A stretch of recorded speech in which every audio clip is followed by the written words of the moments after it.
agreement should look like. I think that's a really good suggestion, because I have been in probably 4 different clinics that do them all differently. Right. Especially when it comes to the insurance ones, Anthony, that how do we, write it up and then show what's to be collected with the patient, what's the appropriate format we should be using. It's the cash and prompt pay, that's, pretty straightforward, but the insurance part is a little difficult. Right. Yeah. Yep. Okay, I'll put a couple of those together and make sure, you know what, I'll just put those in the appendix in That would be great. 201. Okay, thank you. Thank you. Sure. Okay, this is Margaret. I do have a question with the purchase agreements. I know that we do the quote sheets and the insurance calls and the benefit checks, but is it the HCP who's supposed to write the purchase agreement, putting in the hearing aids, make, model, and all that, and we supply them with the adjusted allowed amount?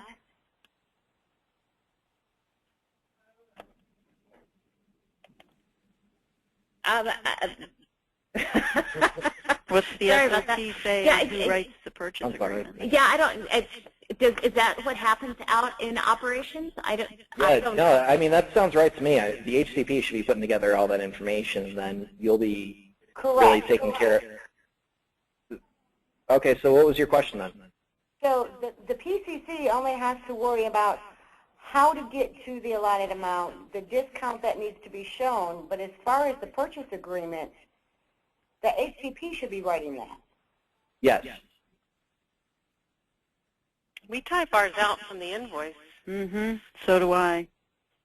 Our office is should too be using busy Connect. to do that. We kind of get everything ready before they're here. Mm-hmm.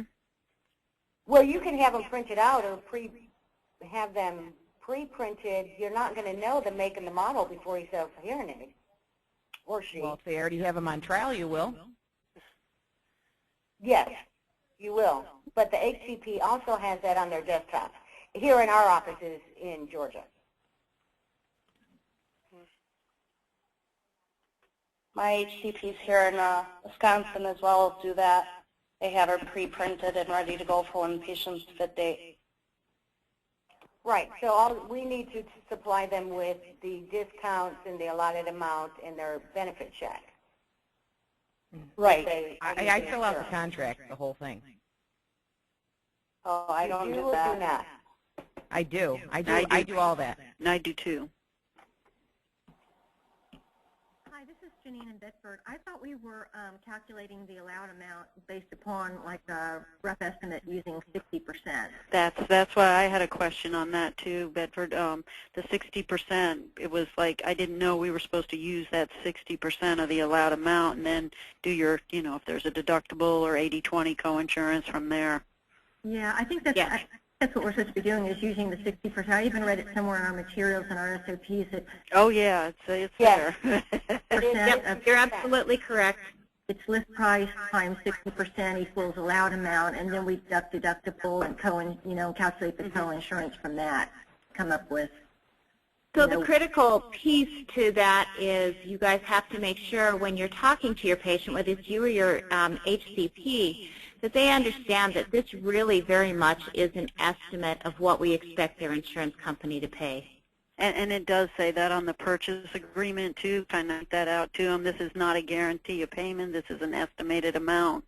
And it says it right on, I know on our purchase agreement it says that this is just an estimated amount paid by insurance. And then I think even at the bottom of the purchase agreement it says you will be responsible for anything above and over the agreed amount if they are allowed to be balance billed.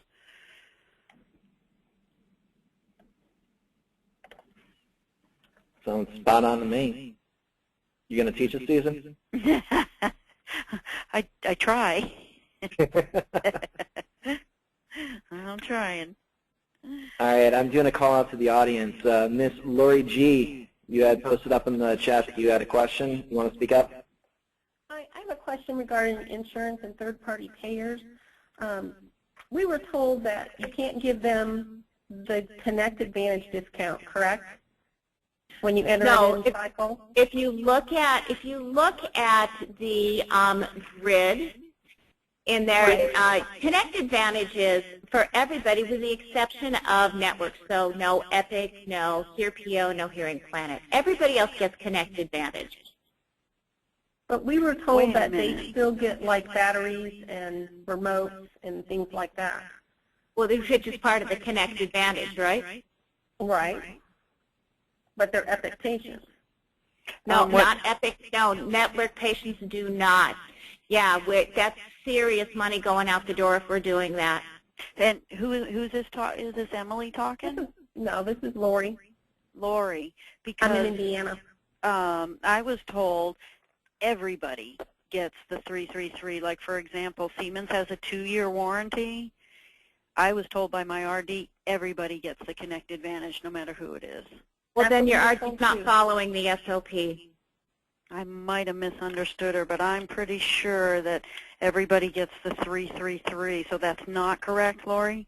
That is, and this is Peggy, and no, that is not correct. That's Yeah. Okay. That is not correct. I pulled that table and put it into 102, but you guys should also make sure you look at that SOP, because the networks, like Epic, they're only going to pay X amount of dollars. So if we're giving them things that are outside of that, we're just putting money out the door. How about somebody that's filing under insurance? Do they get the perks, the accessories? Yes. Yes. Okay. They do get the accessories, but they don't get the batteries and the 3-year warranty? No. So when you look at the pricing, there's two things. First of all, if you look at the pricing, the tier is based upon the retail price of the aid. So we honor that. And then for it shows everybody but which networks.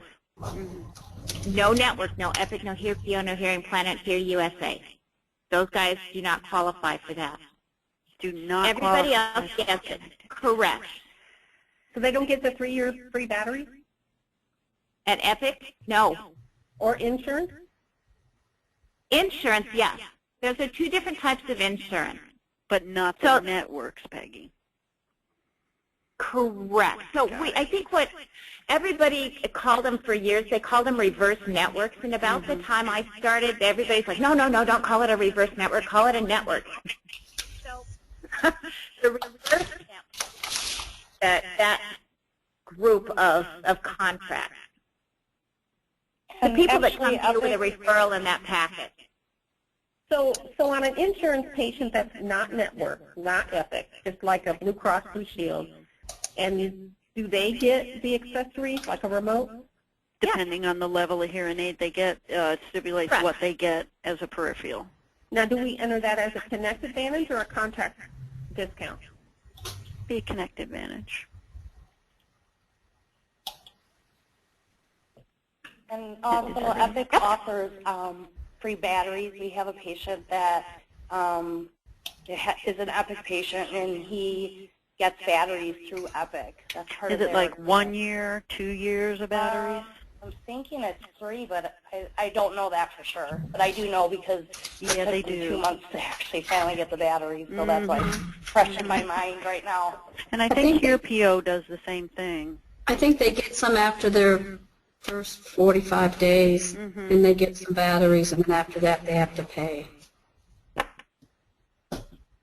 I'm actually working with the managed care team right now to get all of that stored up in one place because that information is really sporadic. That's because we were told everybody gets it. Yeah, that's what I was told too. Yeah.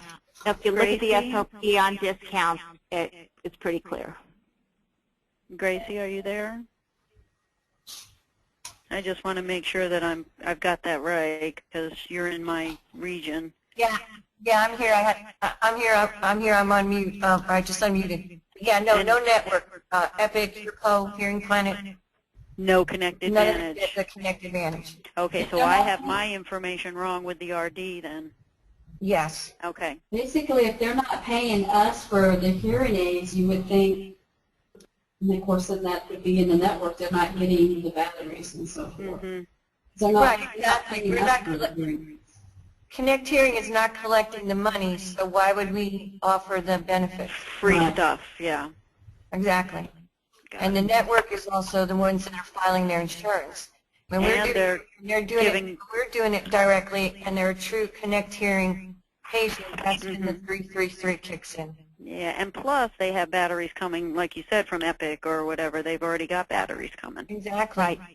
Okay. And if Epic doesn't follow through or somebody doesn't follow through, I mean, of course, give the patient a package or two of batteries, but let them know that they need to follow up with a third party to get their batteries mailed to them. Yep. I have another question on insurance. Yes, speak up. We have Blue Cross Blue Shield in Indiana, and some of the plans only pay for one hearing aid. We've been told that we put the insurance, like if a patient gets 2 hearing aids, we put one hearing aid on one invoice and send it to the insurance, and then we make a separate invoice for the second hearing aid as private pay. Is that correct? That is absolutely correct. Yep. Because in the past we were told we had to file both hearing aids with the insurance, but we don't have to do that anymore. Nope. Now if One the aid insurance covered, pays 2 hearing aids, how do you code that? Do you put it with a binaural code or with a monaural code? Binaural would be, if you're doing the same for both ears, you use the binaural code. You only put it on one hearing aid? Because When you enter them, there's a right side and there's a left side, right? Right. But when you're pulling it through on the HIC fuzz, is it coming through as 4 hearing aids or as 2? It would only go through as 2.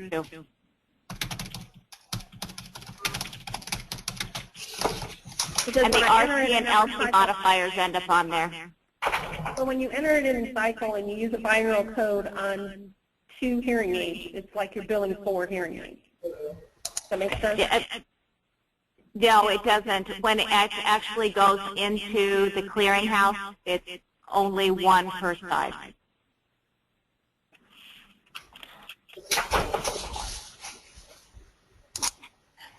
So I have a question. This is crazy. If their insurance only covers them for one, we can sell the other one direct? You mean like a private pay? Yeah. Yes, ma'am. Okay. That's something I didn't know before.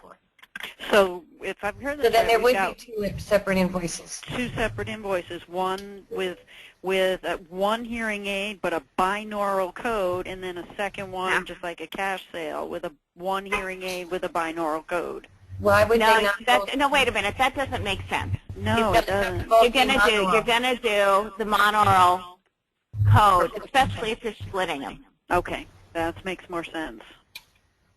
Just make sure you get the RT or LT modifiers are in there, which the system will automatically do if you're putting them in the, if you're entering it in the right side and then entering it on the left side. And it has the code to do right or left. Correct. Actually, Now, when we see it on this end to build the claim, the RT and LT automatically default. Because they know there's only 1 per side. Yeah, well, I don't know.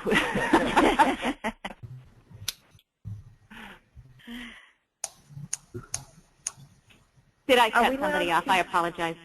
That's okay. Are we allowed to price match that private pay second aid to what insurance pays on the first aid? Yeah. So if insurance pays $1,200 on the first aid and we have to accept that, can we price match the second aid that they don't pay for to $1,200? That's not really a price match, is it? That's a benefit match. Yeah. Yes, you can treat the one that is not going to insurance with all the private pay rules and discounts as appropriate. Okay.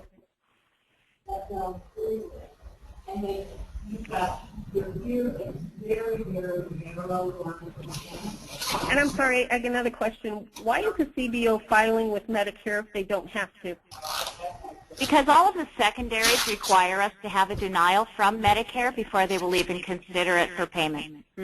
Blue Cross Blue Shield does not. I would beg to differ with you. I've heard But that.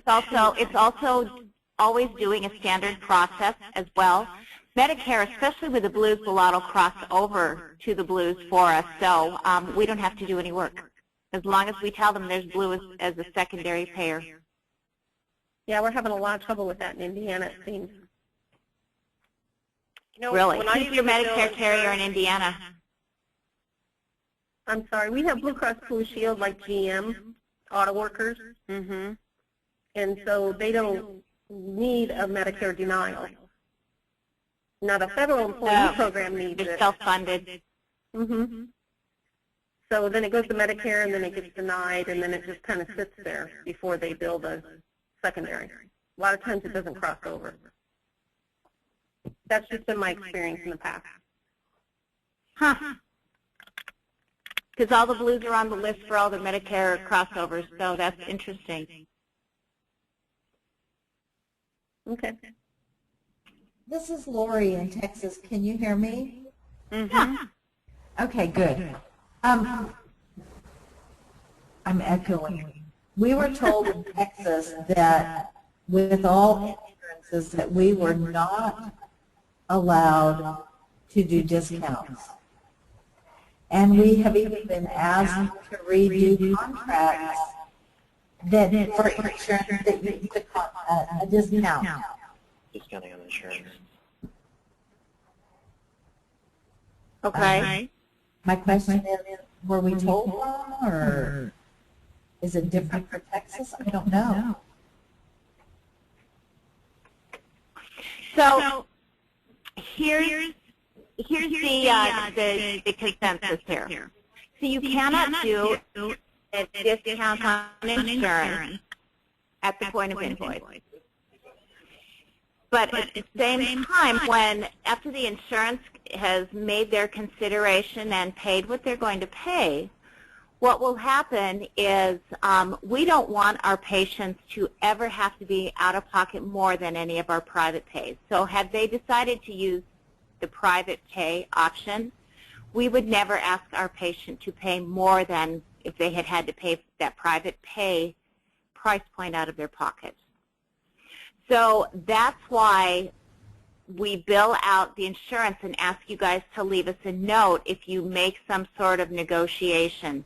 Now, many times the insurance will pay a lot more than that, and their out-of-pocket amount is certainly a lot smaller than the private pay amount. In that case, we'll just honor the private or the insurance agreement, and it goes forward. But if, let's say, they're out of benefits on their insurance, or they've got a $5,000 insurance this year, and they would have had to pay a boatload of money out of their pocket. That's when it's very important that you do the private pay on the purchase agreement so that the patient understands they will never pay more than our private pay price point out of their pocket. Does that make sense? Yes. All right, Cindy, why don't you speak up? I know you said you had a question.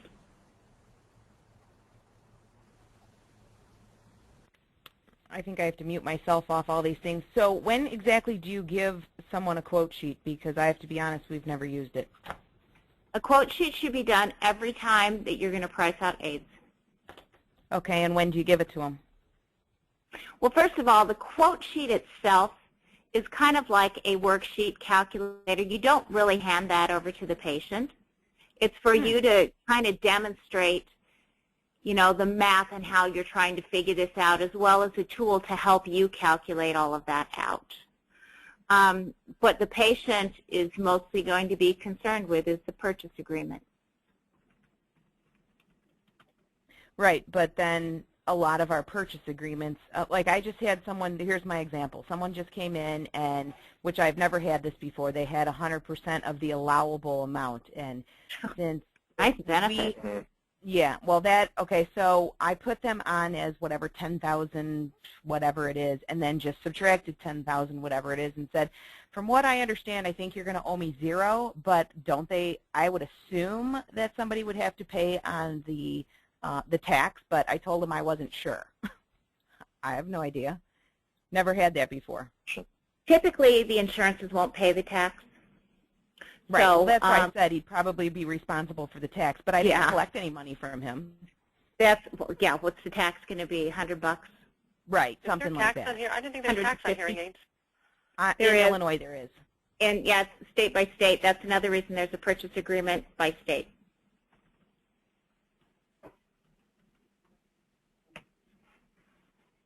So in our case, too, when we have, because I have a hearing, my HCP is not an audiologist, and we're technically not in network, but we're supposed to say we're in network, or we are in network, or however confusing it's supposed to be. So we bill, what, with Connect Hearing's NPI? You're talking about Blues, right? Blue Cross Blue Shield out of Blue network. Cross.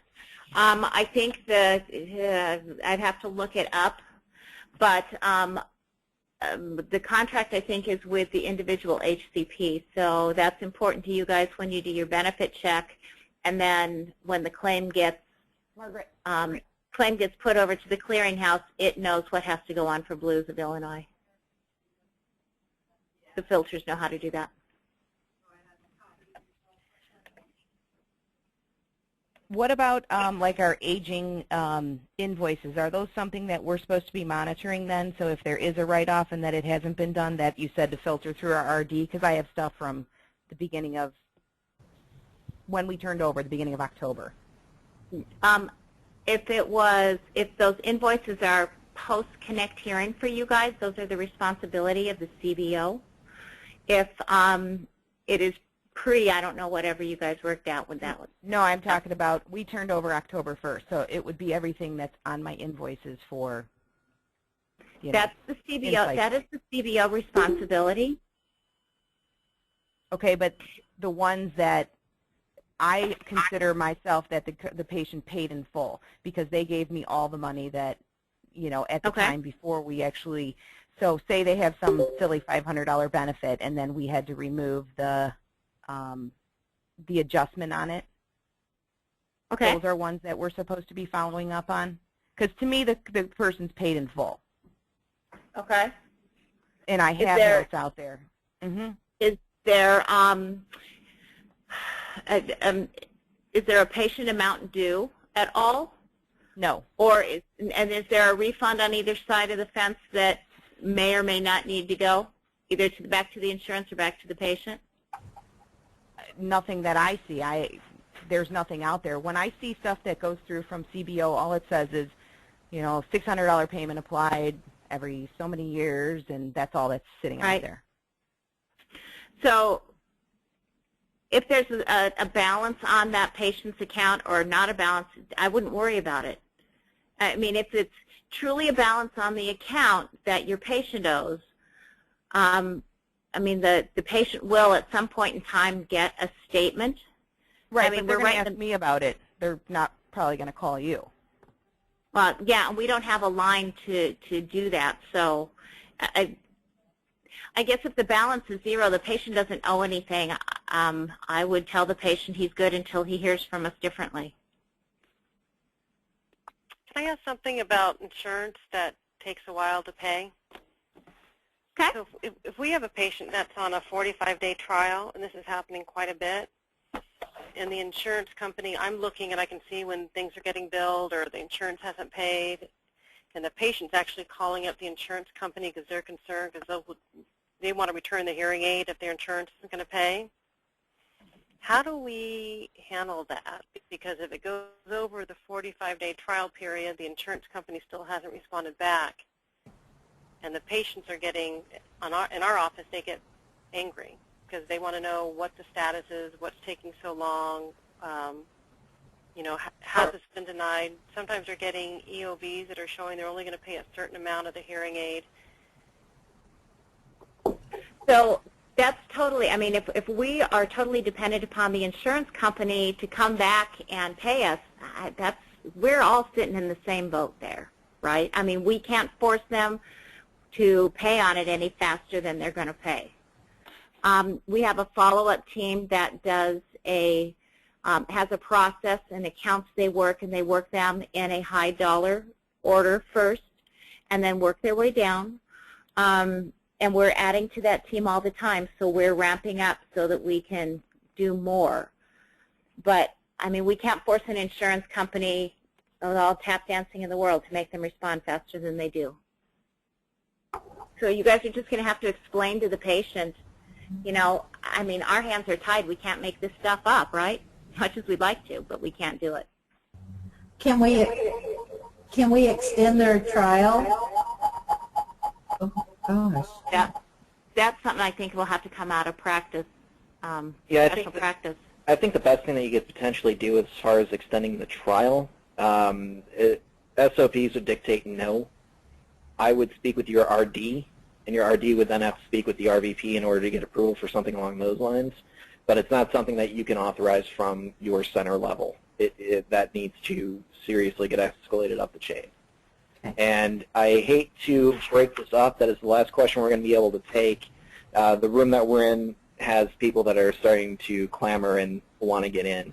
I hope this has been illuminating in trying to figure out stuff regarding 101 and 102. You guys had some fantastic questions today, and thank you very much, Ms. Peggy, for coming in and sitting with us. Hi, Captain. What's up? Just wanted to say thank you so much for your time. Oh. My pleasure. You guys will not hit, this is not the last you'll hear of me. Thank goodness. And it's great that she brings it up, because next week we are going to be sitting in for 201 with Ms. Peggy again. Review the information once it gets posted. Also look back over 101 and 102 if there's any other questions that we didn't get a chance to discuss this time. Send me an email or send Peggy an email. Actually, just send it to me and then CC Peggy on it. That way we both have it. It should be posted Wednesday morning. Wednesday morning, 201 will be posted. So it's not for validation. Yeah, check that out. But if you got any questions that we didn't get to, please send them our way so that way we can answer them in an appropriate fashion. Okay. Thank you, Anthony and Peggy. You guys have a good night. You too. Take care. Take care. Thanks so much. Bye-bye. Bye. Bye-bye.